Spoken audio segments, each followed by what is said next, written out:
ওং নমো ভগবতে বাসুদেবায় নমঃ। ওং নমো ভগবতে বাসুদেবায় নমঃ। ওং নমো ভগবতে বাসুদেবায় নমঃ।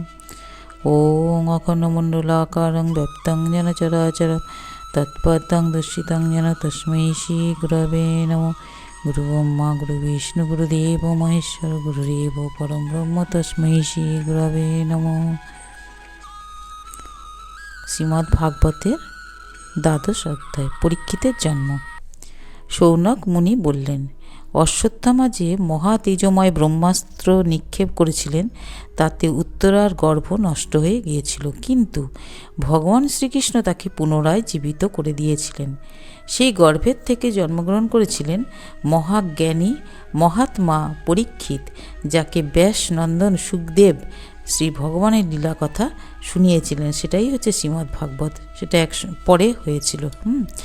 সেই পরীক্ষিতের জন্ম, কর্ম, মৃত্যু এবং মৃত্যুর পরে যে গতি, সেই সব বৃত্তান্ত আপনি যদি উচিত মনে করেন তাহলে আমাদের বলুন। আমরা সেই বৃত্তান্তে অতীব শ্রদ্ধাশীল, অর্থাৎ সম্পূর্ণ বিশ্বাসী, তা আমরা শুনতে চাই। শৌনক মুনি বলছেন সুতকে, উগ্রশ্রবাকে। তা সুত বললেন, ধর্মরাজ যুধিষ্ঠির পিতৃবৎ পরম স্নেহে পূজা পালন করতে লাগলেন। হে শৌনকাদি ঋষিগণ, তিনি অতুল ঐশ্বর্যের অধিপতি ছিলেন, বড় বড় যজ্ঞ করেছিলেন এবং সেই যজ্ঞের ফলস্বরূপ শ্রেষ্ঠ লোকসমূহের অধিকারীও হয়েছিলেন। তার মহর্ষিগণ এবং ভাইয়েরা তার অনুগত ছিল, কথা শুনত। স্বসাগরা পৃথিবীর তিনি অধিপতি ছিলেন। তিনি জম্বুদ্বীপের প্রভু ছিলেন এবং তার পূর্ণকীর্তি স্বর্গ পর্যন্ত বিস্তৃত হয়েছিল। দেবদুর্লভ ভোগ সামগ্রী তার করায়ত্ত ছিল, যা চাইতো তাই পেত আর কি। কিন্তু ক্ষুধার্ত মানুষের কাছে খাদ্যদ্রব্য ছাড়া মালা চন্দনাদি অন্যান্য দ্রব্যের যেমন কোনো কদর থাকে না, তেমনি ভগবানের সেবা ছাড়া অন্য কিছুতেই তার প্রীতি উৎপাদন করতে পারত না। মানে সে কোনো কিছুতে ভগবানের সেবা ছাড়া আর কিছুতেই তার ছিল না, ইচ্ছা ছিল না, যে অন্য কিছুর প্রতি আসক্তি, এসব কিছু ছিল না। হে শৌনক, উত্তরার গর্ভ সেই বীর শিশু পরীক্ষিত যখন অশ্বত্থামার ব্রহ্মাস্ত্রের তেজে দগ্ধ হচ্ছিল, যখন পেটের মধ্যে যখন ব্রহ্মাস্ত্র ছেড়েছিল তখন ও তেজে না ভেতরে দগ্ধ হচ্ছিল, বাচ্চাটা হচ্ছিলেন, তখন তিনি তার সম্মুখে দণ্ডায়মান অপূর্ব দর্শন এক পুরুষকে দেখতে পেলেন। তখন ওই পেটের মধ্যে থেকেই উনি, তখনও জন্ম হয়নি, কিন্তু উনি ভেতরে দেখতে পেলেন এক পুরুষ। সেই পুরুষ দেখতে অঙ্গুষ্ঠ পরিমিত, একটা আঙুলের সমান দেখতে, নির্মল কান্তিযুক্ত শ্যামবর্ণ, দেহলতা বিদ্যুতের মতো উজ্জ্বল, পীত বসন পরিহিত, মস্তকে অত্যুজ্জ্বল সুবর্ণ কিরীট, মাথায় মুকুট টুকুর সোনার অলঙ্কার পরা সেই নির্বিকার পুরুষের আজানুলম্বিত সুন্দর চারটে বাহু আর কি, নারায়ণ। কর্ণে তপ্ত কাঞ্চনের সুবর্ণ কুন্তল, কানের দুল ঠুল, নারায়ণের যে রূপ। আরক্ত লোচন, প্রজ্বলিত উল্কা দণ্ডের মতো দীপ্তিসম্পন্ন গদা চালিয়ে তিনি পরীক্ষিতের চতুর্দিকে ঘুরছিলেন। ও দেখছে, পেটের মধ্যে থেকে দেখছে, গদা চালিয়ে সে পেটের চারদিকে ঘুরে বেড়াচ্ছে, সে অঙ্গুষ্ঠ পরিমাণ সেই আর কি পুরুষ। সূর্য যেমন নিজের কিরণ জালে হিম কণা সকল গলিয়ে দেয়, হিমকণা, সেই রকম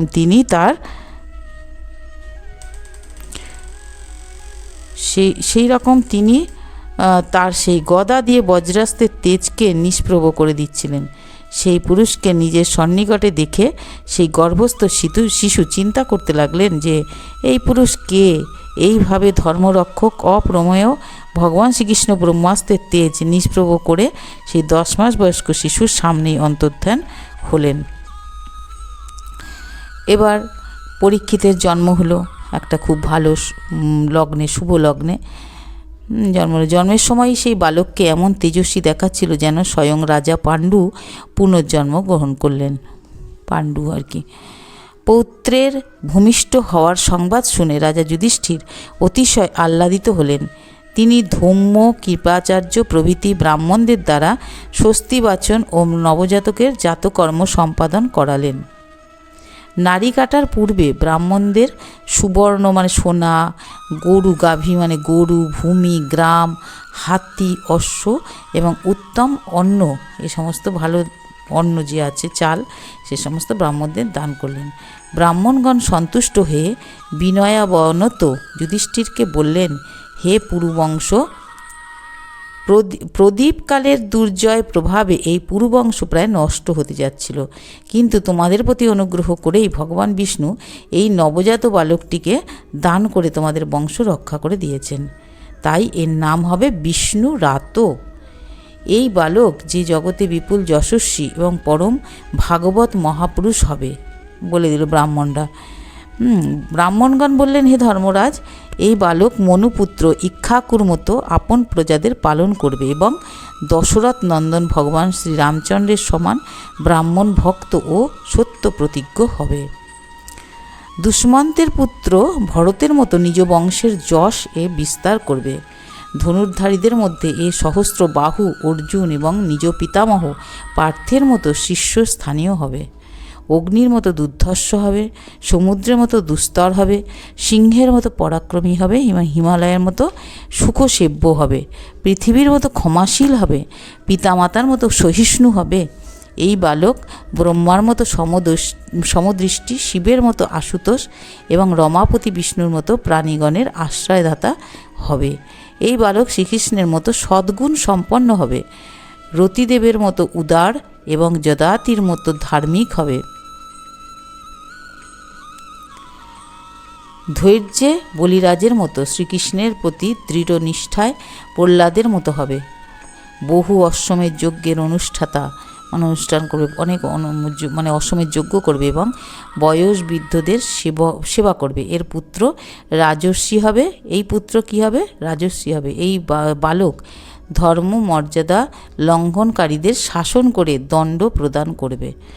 ধরিত্রী মাতা ও ধর্ম রক্ষার জন্য কলিযুগের নিগৃহকারী হবে। তক্ষক দংশনে ভবিষ্যৎ মৃত্যুর সংবাদ জেনে এই বালক সর্বশক্তি ত্যাগ করে শ্রী গোবিন্দের চরণ আশ্রয় গ্রহণ করবে। হে রাজন, ব্যাসনন্দ সুখদেবের কাছে উপদেশ শুনে আত্মতত্ত্বজ্ঞান লাভ করবে এবং অন্তকালে গঙ্গা তটে নিজের দেহ ত্যাগ করে নিশ্চিতভাবে অভয়পদ লাভ করবে। মানে তার ভবিষ্যৎবাণী ব্রাহ্মণরা সব করে দিল। এইভাবে জ্যোতিষশাস্ত্রে সুনিপুণ সেই ব্রাহ্মণগণ রাজা যুধিষ্ঠিরকে জাতকের জন্ম লগ্ন ফল জানিয়ে এবং যথাযোগ্য দান দক্ষিণা পেয়ে যার যার বাড়ি ফিরে গেলেন।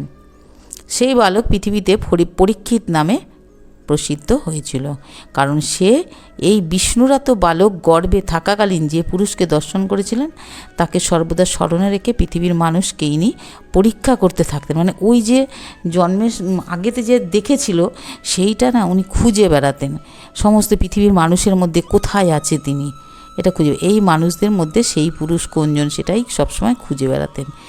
এই সময় স্বজন বধের পাপের প্রায়শ্চিত্ত করার জন্য রাজা যুধিষ্ঠির অশ্বমেধ যজ্ঞের দ্বারা যজ্ঞেশ্বর শ্রীহরির অর্চনা করতে মনস্থর করলেন। তখন বড় হয়ে গেছে, যৌবনে পা দিয়েছে।